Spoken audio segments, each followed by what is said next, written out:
way. But this webinar is based on a couple of articles that Julie and Tracy have written recently. One is the title of the webinar, There is no Cookie Cutter Approach to Engagement. And another one is Halting the Engagement Exodus.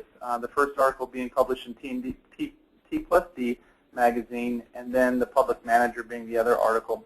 And we can provide you links to those articles after the webinar as well today. DecisionWise has been in business for the past 15 years, and we specialize in conducting employee engagement surveys, 360-degree feedback, leadership development, coaching, and also organization change. I want to provide a little bit of background as well on ASTD, and Julie, I was wondering if you could do that for us. I sure can. Thanks, Charles. I've been looking forward to participating in this discussion. I've been at ASTD for a little over 10 years, and all of the organization and career-changing efforts I've been involved with, it's engagement. That's clearly at the top of the list for me.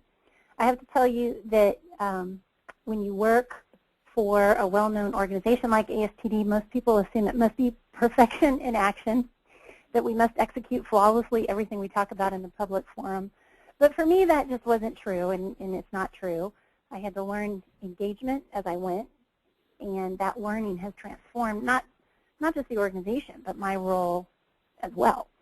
So ASTD is an association of learning professionals, as you see, and our members are driving learning in their organizations. So we've got both a corporate and an individual focus. These 40,000 people associate themselves with at least one of 9 large communities of practice, which you see here. Learning and development, human capital, and learning technologies are our biggest ones. But today I get to join you all as a fellow practitioner who's on the learning path, as opposed to a speaker on behalf of ASTD. You know, it's interesting. Julie, first of all, it's great to be here with you. We appreciate your time. I always enjoy presenting with Julie because Julie brings an interesting perspective here, both as a practitioner there in her organization, as well as what she sees in member organizations. You know, when we were first approached by ASTD a number of years ago, the thought went through my mind as ASTD approached us about engagement. The thought was, Charles, this is ASTD. Why are they approaching us on engagement? And I thought that was very interesting. Yeah. You know, engagement is something that we'll be defining a little bit later on here throughout the webinar, but I want to make sure that we point out very clearly what engagement is as we go through here in our own mind, as well as what's happened with engagement over the last little while. Charles, you have a poll that's up here, and I'd like you to just talk a little bit about that. Is that okay? Sure. So let me start the poll here, and I'd like to get your feedback to these questions. So this poll is now up. Please click on a response there. You'll see that we're trying to find out the level of importance that your leaders place on engagement in the organization. Sometimes we realize it's a fight for HR to kind of get this idea across to management that it does have a place, that it is important, and that it can lead to bottom line results. And so we found different kind of shades, I guess, of importance in different organizations. Sometimes they contact us and they just want us to run a survey to gather some feedback. Other times they really want to use the results to implement change within the organization. So I'll leave this open for a few more moments here. It looks like about half of the people have voted so far. Now we're up to about 75%. I'm going to go ahead and close the poll and show you the results here.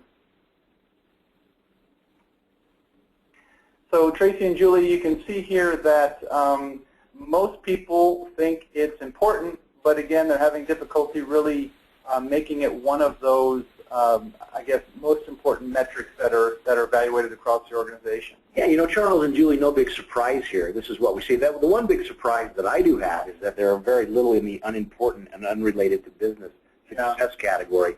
When we were doing this 5-6 years ago, one of the things we noticed very clearly was that the number one response was quite often unimportant, unrelated.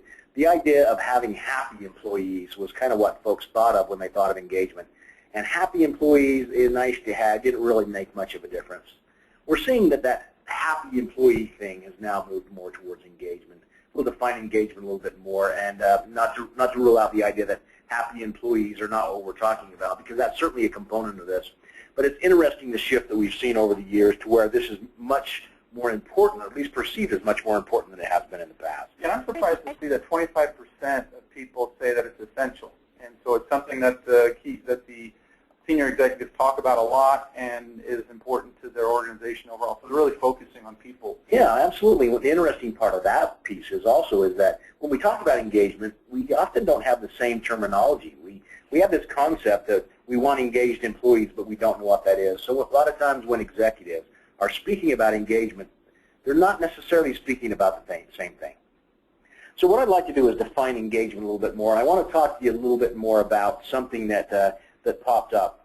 And that was, Julie, I'm going to have you address this just a little bit, but really it came from a charge from ASTD CEO, Tony Bingham. Would you mind just kind of talking a little bit about the charge, Julie, that you received?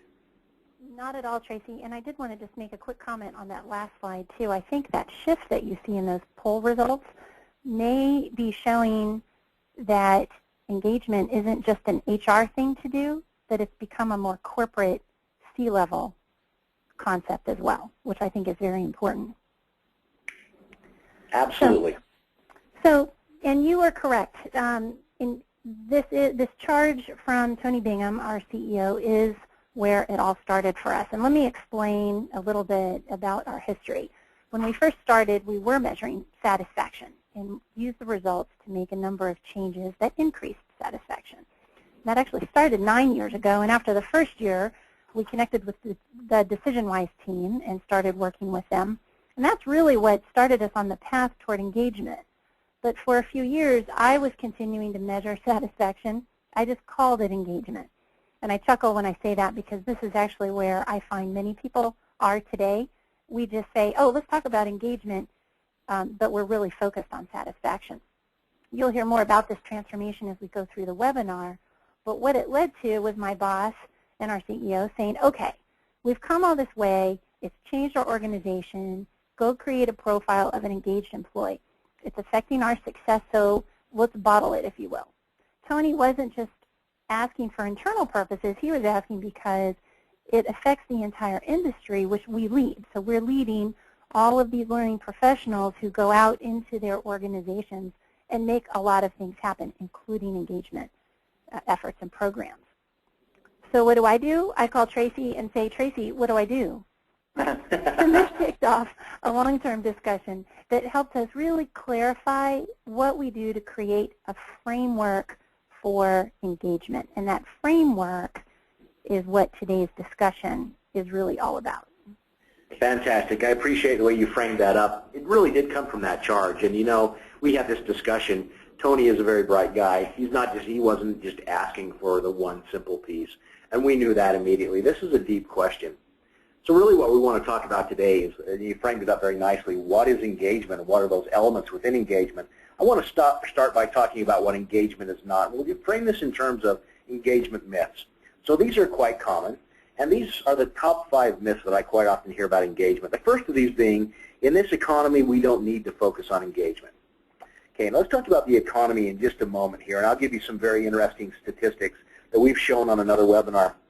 To give you an idea here, we have well over 200 folks quite often that register for engagement webinars, and many of those have people that are in a room that they're showing or broadcasting this. Engagement really has become a very hot topic in this, even in this economy. And the idea here behind this, and we'll talk about it in just a minute, is that I've heard a number of times people are just grateful to have jobs in this economy, so engagement is somewhat irrelevant. I want to address that in just a moment. The second piece of this is engagement is the same as motivation or happiness, and as Julie mentioned, I would even add satisfaction to this piece. We'll want to talk very specifically about that, and we'll explain this myth a little bit more. The third part of this myth is engagement. A manager can engage an employee. In other words, I as a manager can cause an employee to be engaged by my actions. We'll address that and explain why that's not quite accurate. There are some pieces of truth to that, but as far as the overall picture, I cannot necessarily engage an employee. Next, here are the top 10 things that engage your employees. I don't know how many articles I've seen along those lines. We've even been guilty ourselves of looking at what is it that really engages employees. Part of the reason is there's a marketing pitch here. And that marketing pitch is if I can tell you those top 5 or top 10 easy things, or I can ask 5 questions that will determine levels of engagement in your organization, I am able to provide you with the cookie-cutter approach to solving that engagement equation problem. We want to address that very specifically. And then finally, we don't need to measure it. by we don't need to measure it, I want to talk a little bit more about why some organizations choose not to measure engagement. And most of it's geared around we already know what levels of engagement are. So with that, I'd like to go into the top 5 myths, and I want to address myth number 1. And as we talk about myth number 1, I'll reiterate that the idea is in this economy, we don't need to worry about engagement. In other words, people are just grateful to have jobs, and engagement is really irrelevant. I have heard a number of times people saying that, you know, when the economy picks up, then we'll need to worry more about engagement. But right now, people don't have anywhere to go. Well, I want to address that, and I want to show you something here. So first of all, let's take a look at the unemployment statistics. This comes from the Bureau of Labor Statistics, and it's readily available to anyone who wants to get it. It's on BLS.gov, or this is on particular data.bls.gov. And the idea here is what we're looking at is unemployment rates. So you can look all the way back to 2002. So we're looking at the last 10 years, basically, and all the way to the first quarter. Now, by the way, and I do have some information on this, the quarter 2 results were just released late last week, and I'll show you some of those. But notice what's happened as far as engagement goes. We see that in 07, one of the things that Charles will have you move back and just kind of point to 07. Oh, okay, sorry. Okay, so 07 is where we really see the low that dips there in terms of unemployment, and that dips to somewhere in about the 4.5, 4.7 rate. And then we see that escalate way up to unemployment hitting about rates of about 10%, and that happens in about 09 and the first part of 2010. What we're seeing over the last little bit is that gradually decreasing to about 8.2%. Now, the other thing I want to show you here is what we call quit rates. Quit rates is, they actually call it number of quits on the statistic, and it's the number of quits as a percentage of total employment. So we had in 2002 somewhere in the neighborhood of about 2.5 quits in terms of a percentage of total employment. We then see down in 2010 somewhere it's dropped quite a bit. Basically what that means is that we have less employees quitting. So what we're seeing pretty clearly is that quit rates, and I'll pair that up on the next slide here, we've paired quit rates with unemployment. And one of the things that we're seeing with this line here, this blue vertical line, is that when unemployment goes up, number of quits goes down. All right, seems to make sense, right? When people are fearful of their job, they have less opportunity to move to another job, and therefore there are less quits. So the logic being for many organizations is, hey, people aren't going to leave our organization, so engagement may not have as much impact today as it would in an economy where things are looking much better and employees have choices. I want to show you what the latest statistics, and these were announced on July 6th, by the way. So 80,000 jobs were added in the U.S. in June. And the 80,000 jobs is a total number of additional jobs on top of the base that we had last month. Now that means unemployment remained at about 8.2%. But here's the interesting part that many people don't realize. The economy must have at least an additional 125,000 jobs added each month just to keep up with population growth. So basically, unless we add 125,000 jobs to our economy every month, the U.S. is experiencing a drop in terms of what's happening with unemployment and the number of jobs that are being grown. So the reason I show you these statistics is just to kind of give you a background of where we're at. So what it does is paint kind of a dismal picture, obviously, of unemployment, but it does paint, for some executives, a more favorable picture in terms of engagement, meaning engagement may not be as important because folks may not leave the organization. They simply just can't jump. So with this, aren't we more effective, I guess is the real question. I want to show you this. So as we look at this, this is labor productivity. So this is output per hour as a percentage change a quarter ago. So what we're doing is measuring, did we go up over last quarter or did we go down over last quarter? Now remember when we hit those really high numbers there, okay? So what happened is in 2009 to the first part of 2010, what we were doing is we're experiencing a lot of unemployment. So it went through the roof. We hit about 10% there. And what was happening is people were performing more jobs than they used to with less labor. So technically, wouldn't that mean that employment would go, or excuse me, that productivity would go up? Well, yes, we are seeing a spike in productivity. And that happened immediately after that. But notice what we're seeing after. We're seeing a huge drop. So what that means is that we're seeing that employees are much less productive than they had been before, and that continues to drop. And you can see in the years previous how it shows how this productivity actually dropped from quarter to quarter in some of these cases, and how the focus would be on how do we get our employees to perform better? Well, we need to get them engaged. And so there might have been a greater need to, or at least an easier way to sell this to the executive team by saying, hey, our employees aren't being as productive. We need them to be more engaged in what they're doing. And now it seems that, well, they're very productive, so why would we need them to be engaged? Yeah, immediately after the layoffs and immediately after we quit hiring people, they were very, very productive. So we're happy about it. So this engagement thing, I don't know. Well, what we're seeing over the last 2 years is a very clear indicator that productivity is actually going down as well. So we're going to talk more about this, and I want to really address this. And I want to talk about some of the effects that we're experiencing on this one. Now, Julie, as we do this, I want to talk very specifically about what some of the effects that we're seeing as a result of decreased engagement. And I want to refer to this slide. This slide addresses two pieces. One is burnout, the other is negativity about job. As we do employee surveys, and last year we had, well, in our 2011 to 2012 database, about 9.2 million responses to these particular questions, asking about personal levels of engagement. One of the things we're seeing very clearly is that this has led to burnout. We're also seeing very clearly it leads to negativity about job. So when employees may have gone up in productivity for a very short period of time, what that does is take an immediate toll. Julie, what have you seen? I know you and I had some good conversations along these lines. What are you seeing in some of your member organizations and across the nation? Can we just agree that we all, at one point in time, have felt like that guy in the picture? At some organization. Well, we have seen this in action in two ways, I think. So the first is that burnout can make the wrong people leave and the wrong people stay. And that intersection of those two concepts is very important. So being aware of engagement levels and what you are doing to create kind of an incubator for it is very important to get the right people to stay and, frankly, the wrong people to leave. So I think the more important concept is that negativity is toxic. In the slide, we talk about negativity about the job, but negativity doesn't normally stay centered in one place, like just about the job. It grows, it's toxic, it spreads to other people, and in my experience, this is really the #1 productivity and morale killer. It's super critical to have on board the people who can be engaged at your specific organization. I like what you just said there. I think it reflects on this next piece, comment by Peter Drucker, and it's the most valuable asset of a 21st century institution, whether business or non-business, will be its knowledge workers and their productivity.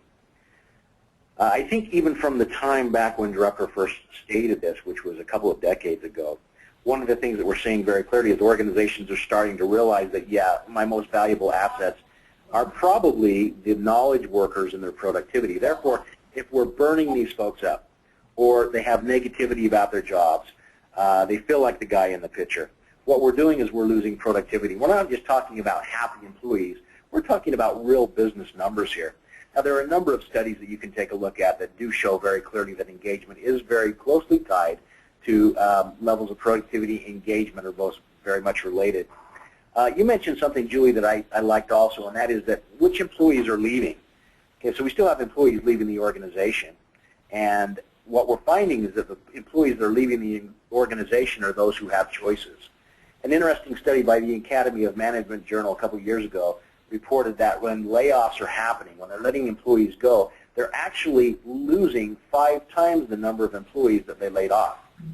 Okay, so if our organization lays off 50 employees, we're actually losing 5 times that number.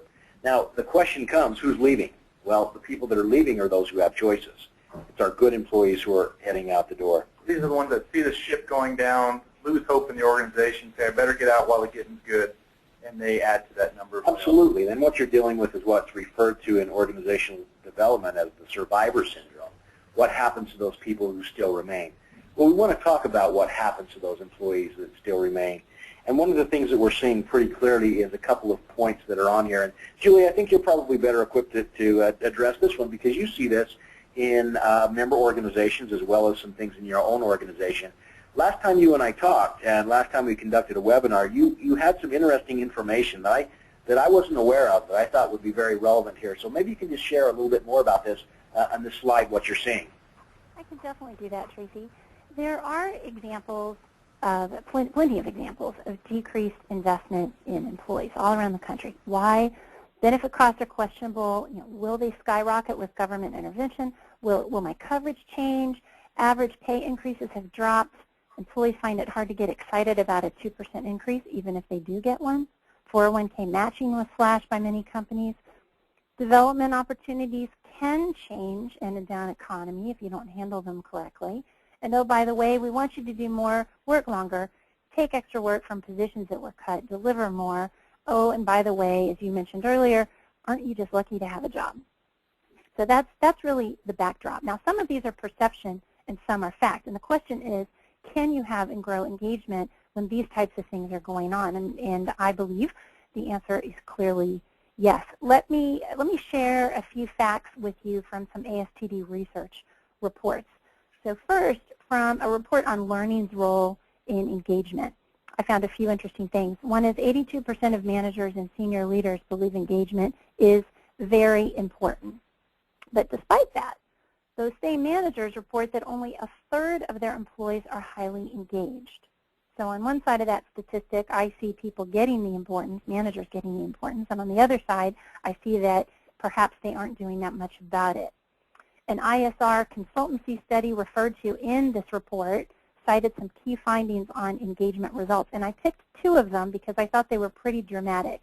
Number one, there was a 19% increase in operating income, and number two, a 28% increase in earnings per share. So that's when engagement is high. Those, to me, are pretty dramatic. But here's where the dismal view of this decreased investment concept in employees and increased employee output expectation collides with some reality. It doesn't have to affect engagement. The economy doesn't have to affect engagement. 91% of respondents in one survey reported that managers and supervisors play an overwhelming role in engagement, and this is a key point in our webinar today. So where is the cost of benefits in that statistic? We're just talking about how managers manage and how supervisors supervise. The key finding was to boost supervisor and manager involvement in engagement. Let me talk about learning and engagement. Of course, learning is what we do. In our study, 65% of respondents indicated that the quality of learning and training opportunities positively influences engagement. Again, where's the cost of benefits in that statistic? Training is key to engagement. Now, these don't have to be costly. Things like peer coaching, learning through stretch assignments, informal learning opportunities, all are really important here, and those are just three examples that have little to no cost. As a side note, the study also found that quality counts. So don't just do these types of programs, do them well. And I would say, based on my experience, I'd rather do something small and do it well than something big and not do it well. ASTD's, yeah, it's interesting stuff, isn't it? ASTD's 2011 State of the Industry report shows that the commitment to learning and development is as high as ever. And this is really important in this discussion. We estimate that over $171.5 billion, that's billion, were spent on development in 2010. The per employee spend increased by 13.5%. And in case any of you find it helpful, that's about a little over $1,200 per employee. So what's the point here? Development affects engagement, and it's on the rise. Other employee investments might be dropping, but engagement can rise regardless. Does that fit with what you were thinking, Tracy? Yeah, it does. And what's really interesting is it's almost a contradictory thought, because one would think that during down economies, we're investing much less in employees. I'm seeing quite the opposite of that. I think organizations have wised up, and I think your statistics support that they're saying now's the time that we really do need to be investing in our employees. That's exactly it. Interesting. Julie, let me add here, the numbers you provided were very informative, and I'll send a link at the end of this webinar to how you can access those studies that you have as well. And when we look at engagement, What we're really talking about is some organizations, and we track engagement. We've been doing this now for about 18 years. We track levels of engagement in our client organizations and throughout. We do a lot of benchmarking. And one of the things we found is that engagement did drop during the bad economic times, and it's actually increased by about 2 or 3% over the last year to 2 years. And it fluctuates. It fluctuates quite a bit. But when we look at engagement on a very personal level, one of the things that makes us worried is when engagement drops, we see what we call a physical exodus. To give you some statistics here.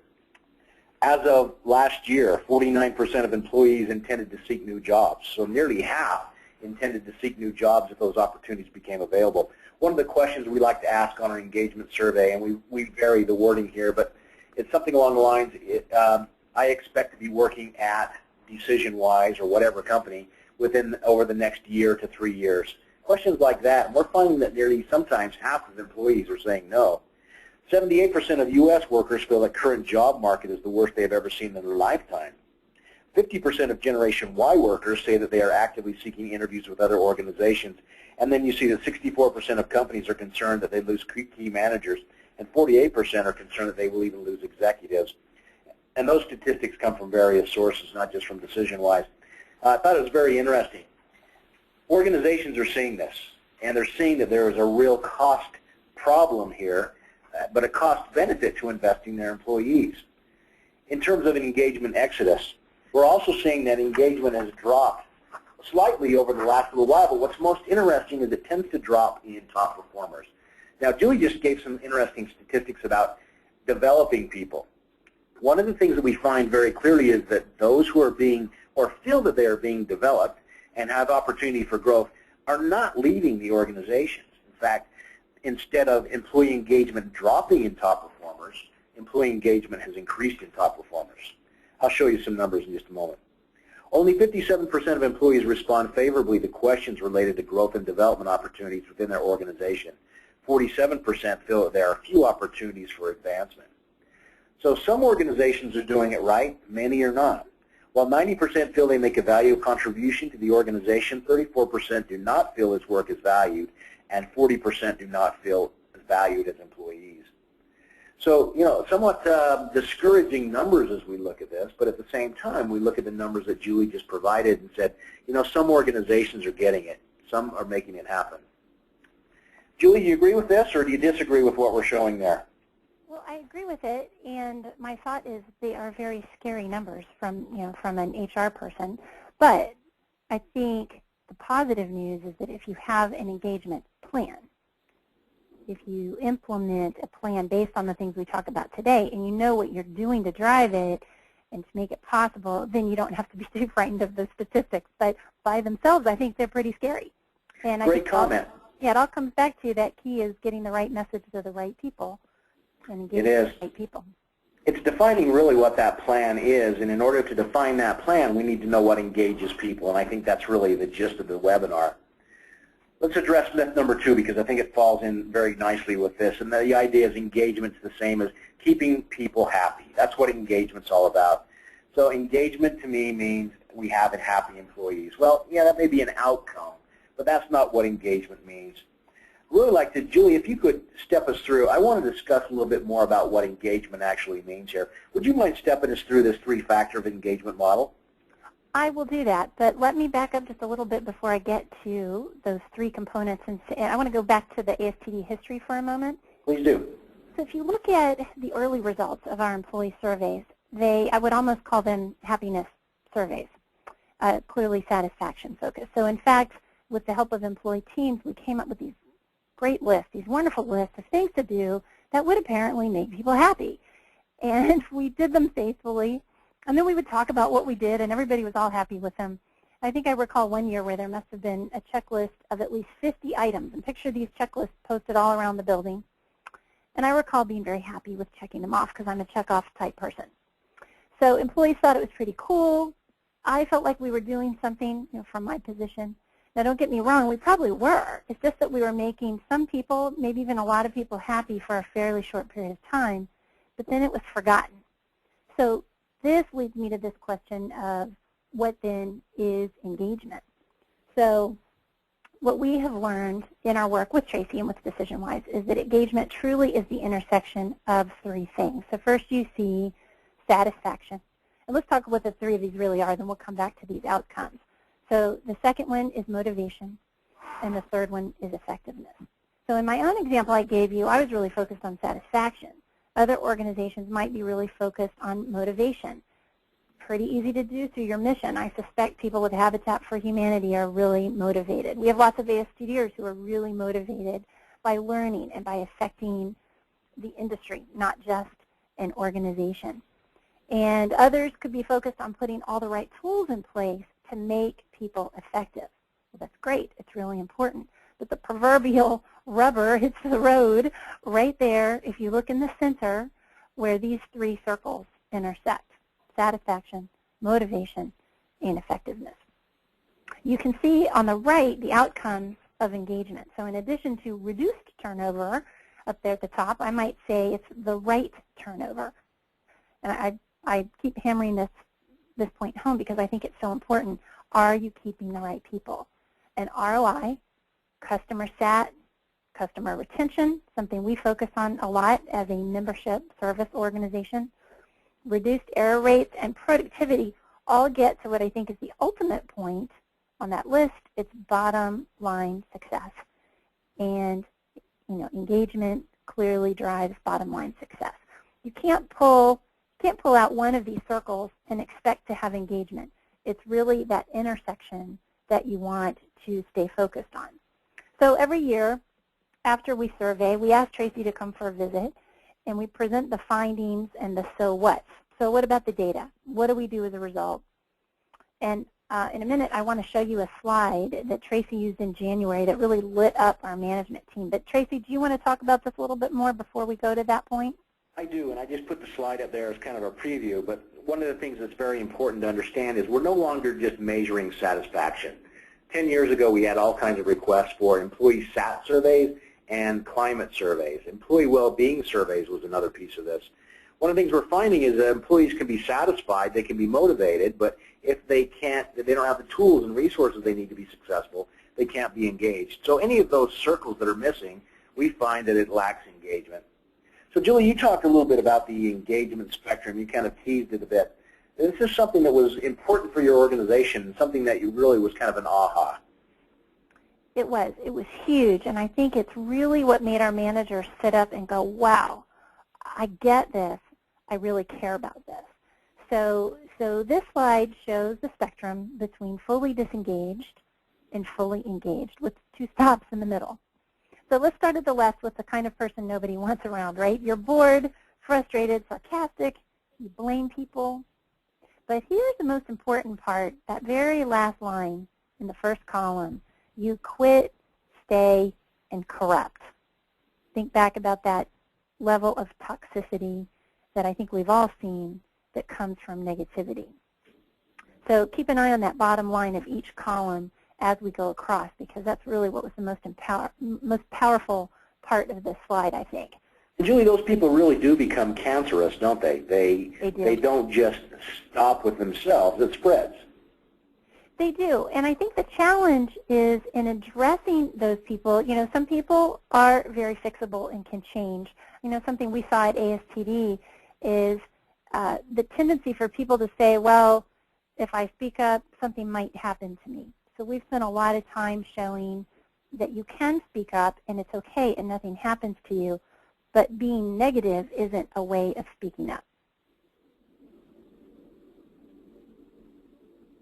So let's look at the opportunity group. You can do something with them. They feel underutilized. They could do more if you'd let them. They're there for the paycheck. You could say they are putting in the time. These are kind of our fence sitters, right? So this is, if we were being political here, this is our swing vote. These are the folks that could go either way, really. They are. Yeah, they are ours to influence, right? Yeah, exactly. Whether positively or negatively. Yeah, so I think this next group is where it really gets interesting. So this is where most people fall, and it's the key contributors. Tracy, what's your estimate on this group again? We figure that about, on average, 41% of the people fall into this key contributor group, but we've seen it as high as 60 to 65% of an employee population falling within the key contributor group. These are our solid, our stable people, and really are contributors. Yeah, notice how great they are. You know, I think it would be easy to look at this description and say, wow, I wish all my employees were like that. They're wonderful. They do what they're supposed to do. They don't step across the line. They work well with leadership, which is very attractive to managers. They aren't stretched, but they're committed. It sounds like a nice group, right? But the key is check out the gap between that biggest group and where you'd really like all of your people to be, which is fully engaged. So now we're in that far right column. This is the eye-opener for engagement. These guys are learning. They're stretched. They're personally tied to their work. They can be stressed but still have fun. I think that's a key point, by the way, because stressed in the wrong way, people take off. But if they're really engaged, they can be stressed and say, wow, this is cool. I'm doing great stuff. They love their jobs. At ASTD, we like to say that we want to stretch people but not stress people, which is a key distinction. Yeah, interesting saying. I like that. And I think that really is the key distinction. I think one of the big ahas for ASTD and what a big aha for a number of our client organizations is what we've been trying for in the past is we want key contributors. Well, we still do, absolutely. In fact, we're measuring satisfaction, which really measures that key contributor group. But when you see what's possible, I think when we look at the possibilities of fully engaged workforces, we start to realize that, yeah, maybe we're not after all the key contributors. Maybe we'd like to move that gauge a bit. Very interesting. So I like this spectrum because I think it really does talk a little bit more about what we're looking for in our employees. And when we go in and measure organizations, we quite often measure and we're able to say, you know, most of your employees fall into this group. And here's what we do for the opportunity group, or here's what we do for the fully disengaged. And it makes a big difference. Let's move on to the next myth. This is myth number 3. Myth number 3 says a manager can engage an employee. I hear this time and time again. In fact, it happens a lot in training or learning situations where what we're doing is focusing on how do I motivate employees. We get calls, numerous calls a day or weekly at least, that will tell us, that ask us the question, we would like you to come on in, we'd like you to help our managers understand how to motivate employees. Well, it's not a bad request, but it makes an assumption. And their logic is this. You've heard many times that employees join companies, but they quit managers. So therefore, they make the extrapolation that means that a manager must be then responsible for engaging employees. We've been, we write blogs, and one of the blogs that gained a lot of attention was a blog that was titled, Motivate Me, I Dare You. And Charles, that had attention for months after that. We were receiving all kinds of comments, and some of them really negative to what we were saying. Some of them were saying, you know, this isn't accurate, and others were saying, yeah, very much is. The premise of that is that a manager, him or herself, cannot engage an employee. I want to talk a little bit more about this because I don't want to just leave it hanging at a manager cannot engage an employee. I'll explain in just a moment. As we do, I want to talk about the challenge. So, Julie, we're going back to the original challenge of Tony, which was we need to figure out how to engage our employees. But there's a reality there. And that reality is engagement is not something you do to employees. It's not something you inflict upon your employees. Not something that you can flip a switch and all of a sudden my employees are engaged. And I think that myth kind of assumes that. I think you're right. And this reality that engagement is not something you do to people, that you need the right people who will make the decision. It's had a really radical change on everyone who works at ASTD. We, you know, as a result of this, we revisited our values, which had only recently been defined. So going back to revisit them again was painfully obvious. We said, let's go get this right. And we simplified them and said, what does this say about our culture? We revisited the whole definition of our culture and said, what is it and what do we want it to be? Then, okay, now you know what, who wants to work here? So the challenge, Tony's challenge, really led us to a new reality, if you will. What I don't want to leave this at is that the idea that organizations and managers can have no impact on engagement. In fact, quite the contrary. I want to show you a couple of pieces here. DecisionWise does 360-degree feedback. We do employee surveys, and we do all kinds of comparisons with that and customer satisfaction and all kinds of things there. One of the comparisons that's very interesting that we do is we look at the manager, the individual. So we look at Charles, for example, and we're able to look at Charles as a number. So number 357, we look at Charles, number 357, and we look at 357's level of engagement. So we know Charles' level of engagement in the organization. We can then look at Charles' subordinates, or number 357 has these 11 subordinates. We can look at their levels of engagement and do a comparison. We also can take a look at Charles' 360. So employee 357, his 360 looks like this. His employee engagement scores, his own individual scores look like this, and those of his team look like this. One of the things that stands out very, very clearly, without a doubt, you can see it very visually, and it's very much there on paper. It says that engaged managers have engaged employees. If Charles is engaged, there's a much higher likelihood that Charles' employees will be engaged. Quite often we can look at disengaged employees and immediately refer that back to that person's manager. So there is a very, very strong statistical correlation every time. So one of the things is we know that managers do have an impact on engagement. All right, so that may kind of refute what we had just said, and that is that managers cannot cause someone to be engaged. And so I want to address that. Managers do have a very specific role in engagement. And Julie, this was actually a topic of one of our last articles, and that was what really is the manager's role in creating engagement. So we look at 3 factors. First of all, the manager's role is to understand what engages the team and create the culture in which, this is key, they can choose to be engaged. So I, as a manager, can't necessarily engage somebody, but what I can do is create the environment in which that individual or that department or that group or that company can choose to be engaged. The next one, Julie, I'd like you to just comment a little bit on this one because I think this is an area that you've focused on in particular, and that is hire and develop employees who can engage in that culture. You do something very unique there, and I appreciate that. You look at that very closely. Would you mind just mentioning a little bit about your practices in terms of hiring?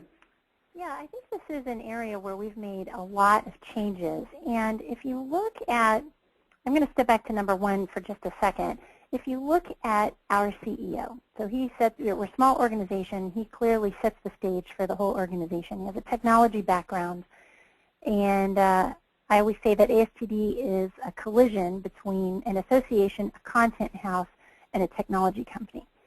So what we have done is really created a culture that you associate with a technology company, and we've stuck it in an association, and it's had quite an effect.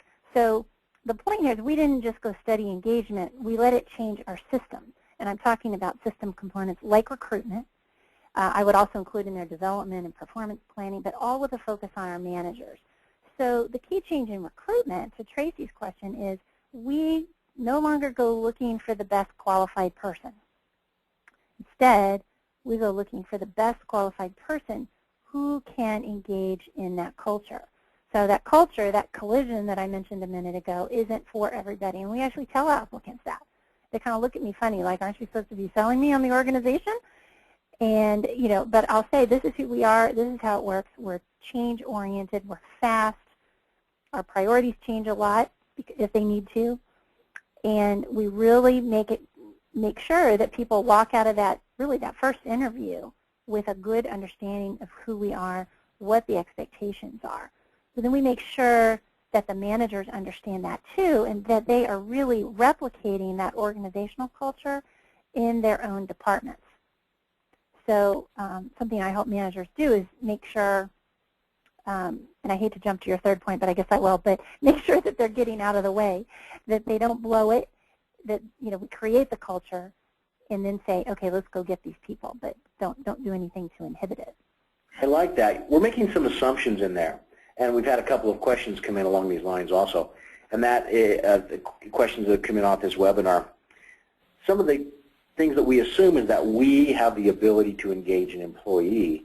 Well, really, we have the ability to create an environment in which somebody can choose to be engaged, which means that part of the responsibility for engagement is upon the employee themselves. Is that correct? Definitely. So you're looking for those people who can be engaged themselves in the correct environment. Yes, we're looking for people who say, wow, that's the place I want to work. I like what they're doing. I like the culture. That's the key thing. I like the culture. I'm going to show up and I'm going to be engaged. We also notice, point number 3, and to your point, that a manager can really, even if they've created that culture, you have engaged employees, a manager does have the ability to cause someone to be disengaged. Interesting. Let's move to the next myth. Myth number 4. And that is the idea that here are the 10 things that you can do to engage your employees. And what that assumes is that the answers are the same for all organizations and all individuals. Well, let's look at our expert on engagement here, and we'll refer to our friend Dwight Schrute. I love this quote, and this was actually from The Office. Would I ever leave this company? Look, I'm all about loyalty. In fact, I feel that like what part of what I'm being paid for here is my loyalty. But if there were somewhere else that valued loyalty more highly, I'm going where they value loyalty the most. I love this because what it really does is highlight an individual's role in his or her own engagement. Which brings us to our next point of what engages an organization. Well, bottom line is our premise, the idea behind this webinar is there's no cookie-cutter approach to engagement. Let me give you an example. 2 companies within the same industry. These are a couple of clients that we work with. First one is a fast food chain, 400-plus locations, large organization. And as we look at engagement, we ran employee surveys a number of different years, and we do a lot of statistical correlation, so we're able to see people that respond highly on engagement questions have these similarities. So that's all through statistical analysis on the back end. Well, first of all, in this company, things that engaged these employees overall were, number 1, the ability to associate with friends on the job. I like my friends, I work with my friends, therefore I like my job. Next part was flexibility in their scheduling. They liked the idea that they could pick up their daughter from daycare at 3 o'clock one day versus 5 o'clock. They liked that flexibility that was there. They liked being able to work in the evening so that they could go to school during the day.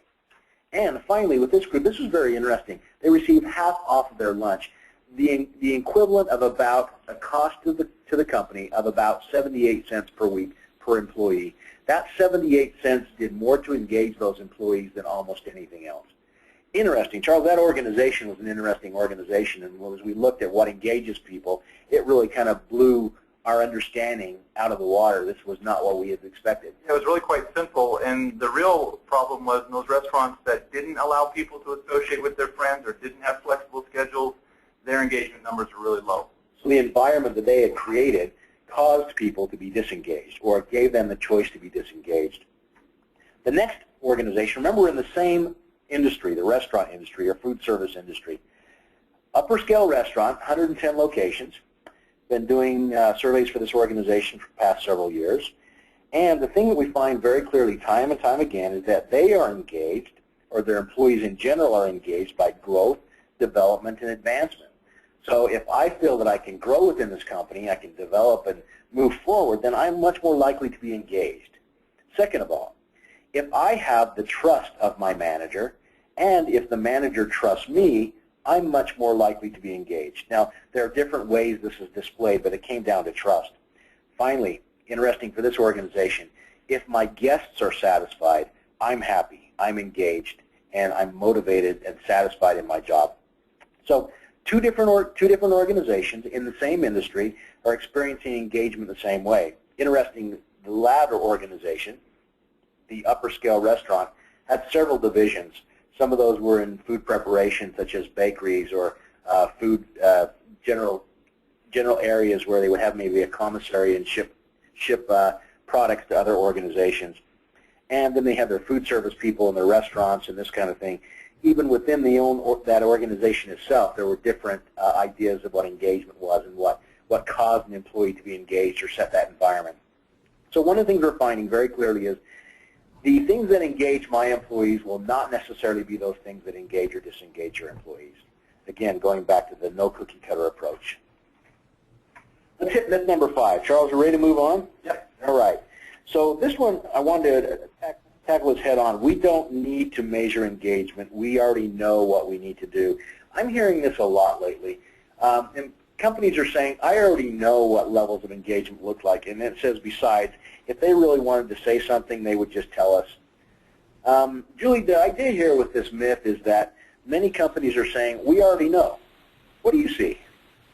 Well, I'm always a little concerned, Tracy, when managers think they know exactly what their people are thinking. And this does come up a good bit. We don't know. I think most of us are pretty good at picking up on indicators. We can read if someone's happy, frustrated, but we are generally terrible mind readers. And the way I see this in action frequently is managers who are very good managers can say, well, why didn't my employee tell me that? It could be somebody resigned. I didn't see that coming. Or it could be that I'm helping resolve an issue. Well, why did they say that to you and not me? And what I've learned is your typical person just isn't that comfortable walking around saying, here's what I think, here's what you need to know.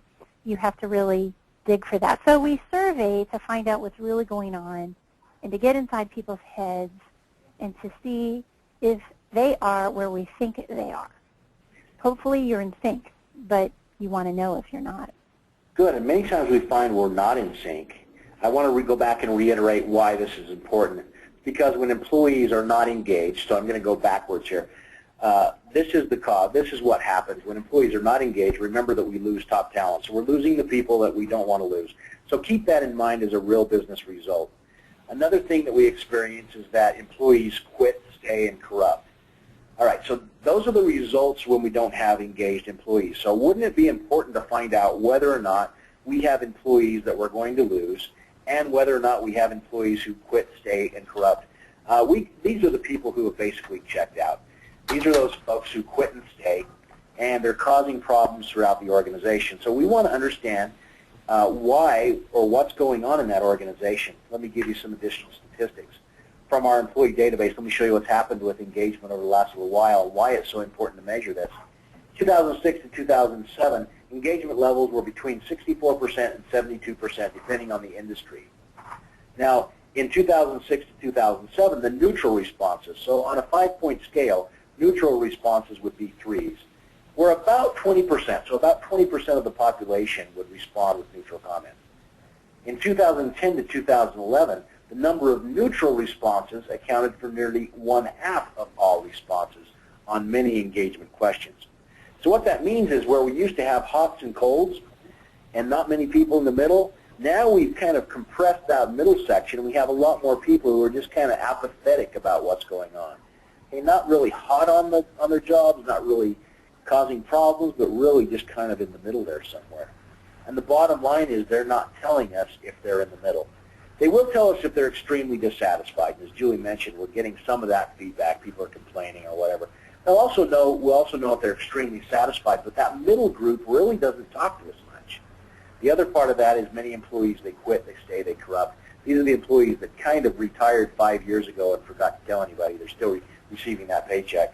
Here's another disturbing statistic about why it's so important to measure and understanding we really don't know many times. We ask a question, and then on this question, again, last year, in 2011, we had 9.2 million responses. The question is, I can speak up without fear of retribution, okay, on a 1 to 5 scale. 34% of the employees did not feel that they could speak up for fear of retribution. So 1/3 of our employees aren't actually telling us how they feel because they're afraid something will happen. They're afraid they'll lose their job. So the question comes, do we really know how our employees are feeling? And the answer, in many cases, we really don't. We're making some assumptions that aren't correct. So going back to the idea of why it's so important to measure this. Number one, it's important that we understand what engages your employees. Julie, we've already talked about it varies from organization to organization, correct? It does. And within the organization, it can vary as well by department. Yeah, interesting as we look at, for example, ASTD, as you separate into various departments, it's not always the same thing. Even within your organization, they may engage somebody in a particular department and not another department. Yeah, what we find is that employees know a lot. They have great ideas. But like I mentioned, they don't tend to walk around saying, hey, I have a great idea. But probably the most important thing I've learned is that surveying plays a role in creating a feedback culture. And I think you can't just say something once. You can't just do something once. You have to create a culture of feedback.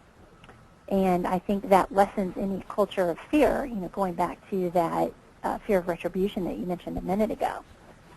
So and a culture of feedback requires a culture of action based on that feedback as well. So you're almost creating a system. I'll warn you, if you're early in this process, it does take years. I wouldn't expect to master it overnight. Well, I think it leads to our next points also, and that is without that feedback constantly, we make some bad assumptions. We act on bad information, and without that, we cannot address it. So this allows us, once we know what's going on, both positively and negatively, we can address that.